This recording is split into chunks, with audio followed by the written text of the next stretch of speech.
معروف اور معتبر کرتی ہے؟ جناب سیدنا ابو طالب پاک کی خدمات کے حوالے سے 3-4 پوائنٹس نہایت ضروری ہیں جناب۔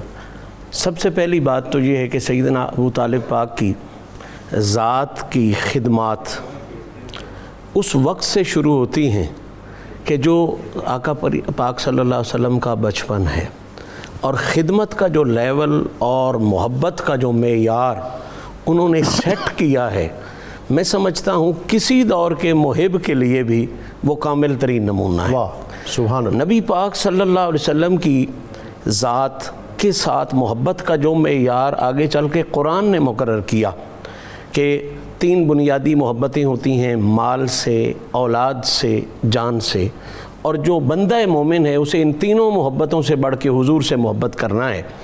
جو 40 سال کے بعد یہ قرآن کی صورت میں پیغام دنیا نے سن کے مانا ہے، ابو طالب نے یہ پیغام اپنی سیرت سے میرے آقا کے بچپن میں کر کے دکھایا ہوا ہے۔ یعنی میں یہ جملہ ضرور نظر کرنا چاہتا ہوں کہ جو مطلوب قرآنی ہے، جو قرآن کا چاہت ہے کہ ایک بندہ مومن اس طرح سے ہو، قرآن نے نازل ہونے کے بعد جو انسانیت پر پیش کیا ہے، ابو طالب کی سیرت اور کردار وہ نزول قرآن سے پہلے ہی اسی سانچے میں ڈھلی ہوئی ہے۔ سبحان اللہ۔ اچھا، پھر دوسری بات یہ ہے، جس طرح قبلہ مفتی صاحب نے اشارہ کیا، سب سے پہلی بات محبت رسول کے عروج کا نام جناب ابو طالب۔ دوسری بات محافظ ناموس رسالت، ذات رسالت بھی اور ناموس رسالت بھی۔ سبحان اللہ۔ پہلے جو سال تھے وہ ذات رسالت کی حفاظت تھی،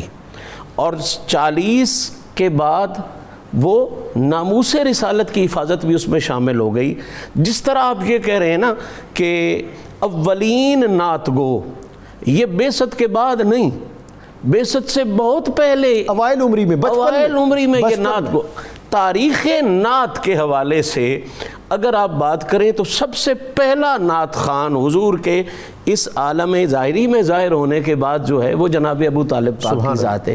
جس طرح پہلا نعت خان جناب ابو طالب ہے، بالکل اسی طرح پہلا محافظ ناموس رسالت اور ذات رسالت، جس نے ببانگ دہل سرکار کی عزت و عظمت کی حفاظت کے لیے صرف زبان نہیں استعمال کی، زبان استعمال کرنا اور ہے، بیٹے استعمال کرنا یہ اور ہے۔ اس خاندان نے عجیب انداز میں ناموس رسالت کی حفاظت کی ہے، خواہ وہ جناب ابو طالب ہوں، سیدہ فاطمہ بنت اسد ہوں، یا پھر مولا علی ہوں، یا پھر کربلا والے بادشاہ ہوں۔ انہوں نے دنیا کو ایک راستہ دکھایا ہے کہ محمد کی ناموس کی حفاظت کے لیے صرف زبان نہیں لگائی جاتی، یہاں بیٹے لگائے جاتے ہیں، یہاں اولاد لگائی جاتی ہے۔ وہ مرحلہ، وہ منظر جب جناب ابو طالب بستر رسول پر پہلے علی کو سلا دیتے تھے کہ کہیں حملہ کرنے والا اگر حملہ کرے تو وہ ذات محمدی پر حرف نہ آئے۔